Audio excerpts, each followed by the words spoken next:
Selon les dernières prévisions de l'ONU, l'Afrique comptera 2,5 milliards d'habitants en 2050. Donc, un quart de la population mondiale sera africaine. 2,5 milliards de consommateurs. Et 2050, c'est dans 29 ans. Nous serions encore certainement en vie. Lors du premier partage de l'Afrique, nous étions absents. Les grands ont mangé tout le gâteau. Nous avons juste constaté que le plateau était vide. Donc, nous avons intérêt à profiter du deuxième partage. Dans cette vidéo, je vais partager avec toi 7 secteurs qui, à mon avis, ont un très bel avenir en Afrique et qui vont te permettre de manger ta part de gâteau lors du prochain partage de l'Afrique, économiquement parlant. Car nous ne serions plus juste des spectateurs. Selon ton budget, tu opteras pour l'un ou plusieurs de ces 7 piliers que je vais partager avec toi. Une chose est sûre, chacun trouvera son compte. Et je te conseille de rester jusqu'à la fin, car le dernier secteur va sûrement t'intéresser. Ça ne demande pas trop d'argent. Juste un tout petit effort, un peu d'énergie et aussi la sueur de ton front. À tout de suite.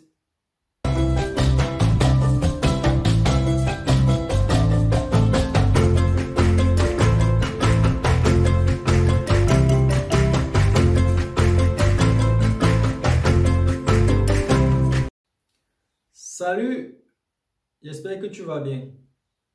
Moi, c'est Vitris Tafokam. Ici, on parle de ton développement et celui de ton peuple. Si tu es nouveau, clique sur la petite flèche pour t'abonner et active la cloche de notification pour les prochaines vidéos. Surtout, partage la vidéo avec tes proches. Merci. Let's go. Le premier pilier, c'est l'agriculture. L'Afrique possède plus de terres arables par rapport aux autres continents. 65% pour être plus exact selon les études. Paradoxalement, le continent importe beaucoup pour se nourrir. Ça veut tout simplement dire qu'on produit assez peu. Et ceux qui y exercent se font énormément d'argent. Presque tous les milliardaires africains sont avant tout agriculteurs et personne ne dira le contraire. Tu peux aussi te faire une place dans l'agriculture qui a un bel avenir en Afrique et surtout avec la population africaine qui croît de façon exponentielle.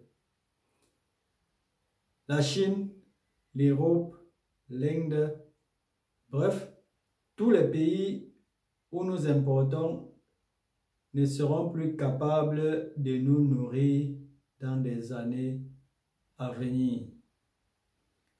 L'agriculture étant vaste, tu peux te faire de l'argent dans les cultures à cycle moins long, comme la banane plantain.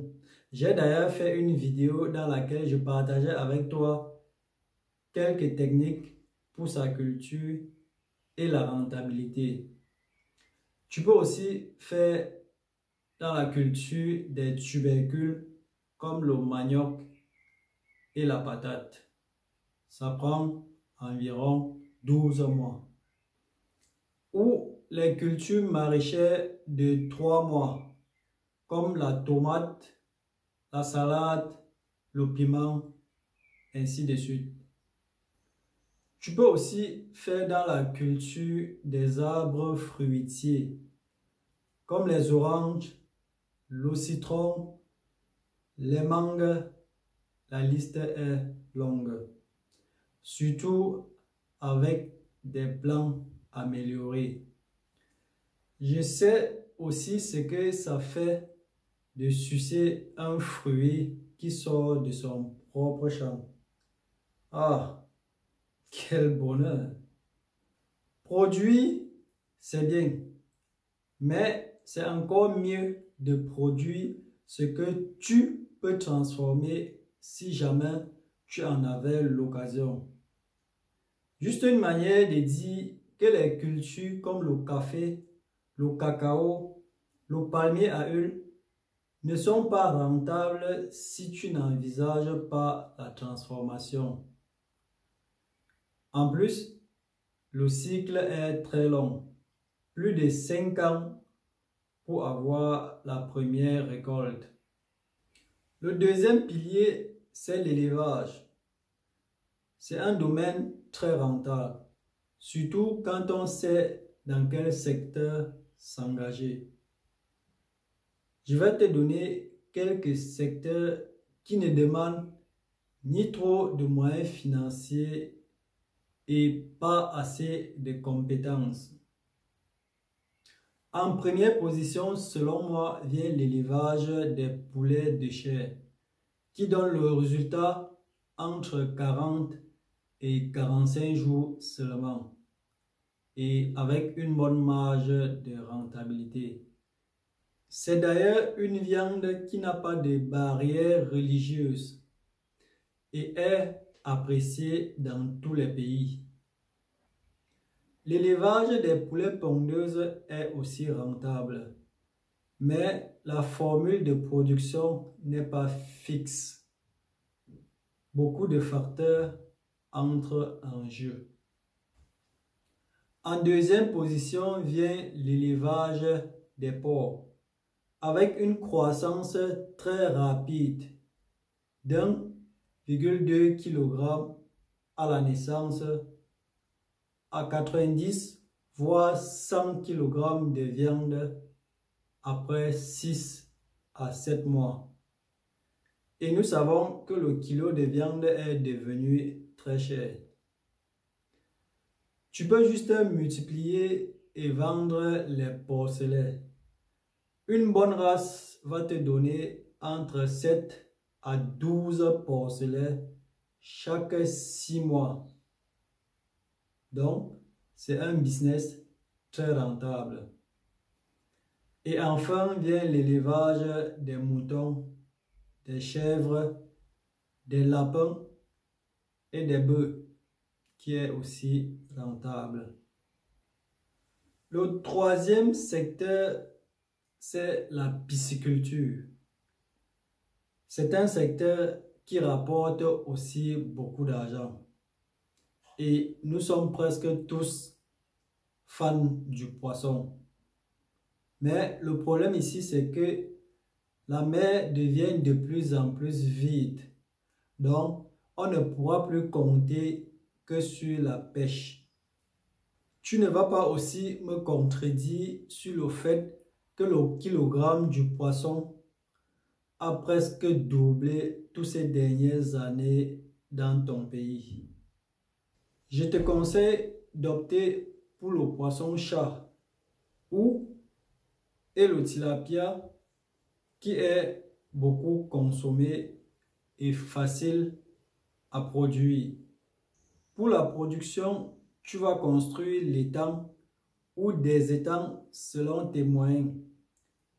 De préférence, des bassins en béton hors sol avec un volume de 40 mètres cubes, donc 5 x 4 x 2. Le hors-sol est aussi adéquat pour la ville, donc tu n'auras pas besoin forcément d'un site de production. En plus de cela, tu peux même utiliser un mur de ta maison. Donc, juste construire les 3 autres murs pour avoir ton étang.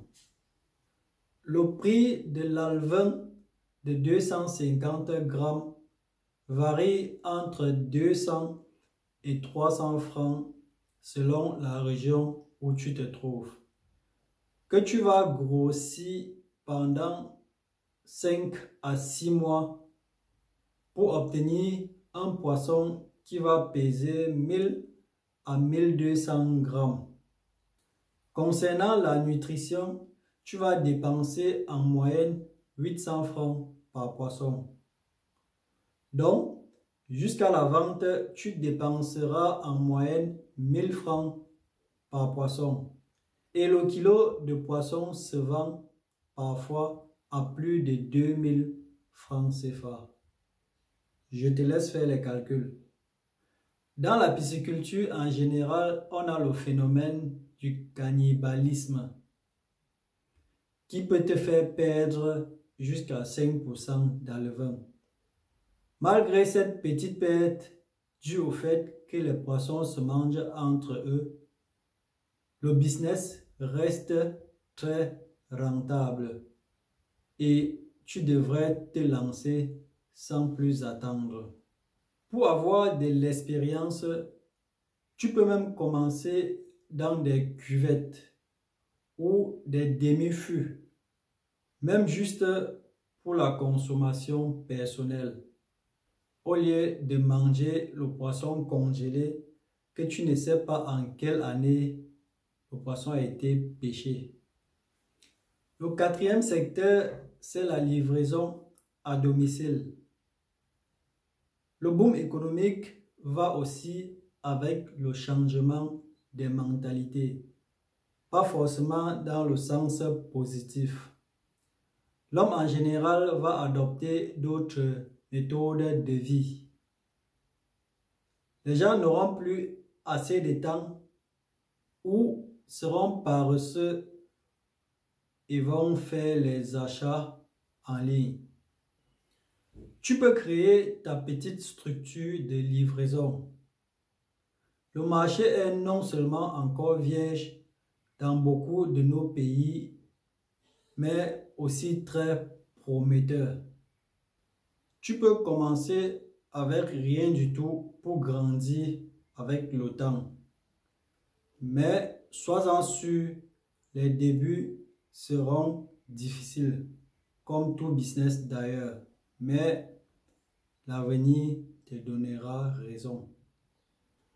Pour ce business, tu auras besoin d'un ou de plusieurs partenaires informaticiens qui vont te créer l'application adéquate.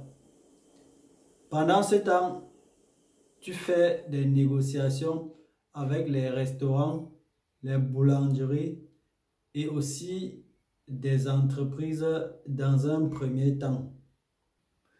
Le cinquième secteur, c'est la distribution. La logistique est un business très rentable, mais qui fonctionne encore dans le désordre dans beaucoup de nos pays. Donc, si tu as les moyens financiers adéquats, tu peux créer une structure sérieuse avec un parc automobile important pour faire le transit terrestre entre les villes et les pays voisins. Avec l'acquisition d'un matériel important, tu peux te faire une bonne place dans ce secteur juteux et devenir, pourquoi pas, le leader. En sixième position vient le secteur éducatif. L'éducation est aussi un domaine dans lequel on peut se faire de l'argent. Surtout quand on crée une école sérieuse avec beaucoup de discipline et tout ce qui va avec. Car le but ici, ce n'est pas uniquement se faire de l'argent, mais former des enfants qui vont devenir des hommes demain. c'est surtout le long terme. Il faudra attendre beaucoup d'années pour jouir des retombées de ton dur labeur. Contrairement à ce que beaucoup pensent, ça ne demande pas trop d'investissement. On grandit au fil des années. Pour créer une école pour les tout petits, disons une école primaire par exemple, tu vas commencer avec une salle de classe. Au fur et à mesure, l'école va grandir avec une classe supplémentaire chaque année. Bien évidemment, un nouveau enseignant. Et enfin, le septième et dernier secteur, c'est l'événementiel. Tu peux créer une structure formelle qui aide les gens à organiser leurs cérémonies de mariage, de baptême, d'anniversaire, bref, tout ce qui est événement.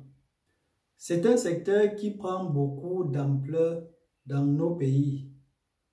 Beaucoup veulent laisser des structures sérieuses organiser leurs événements pour éviter les dérapages dans l'organisation personnelle.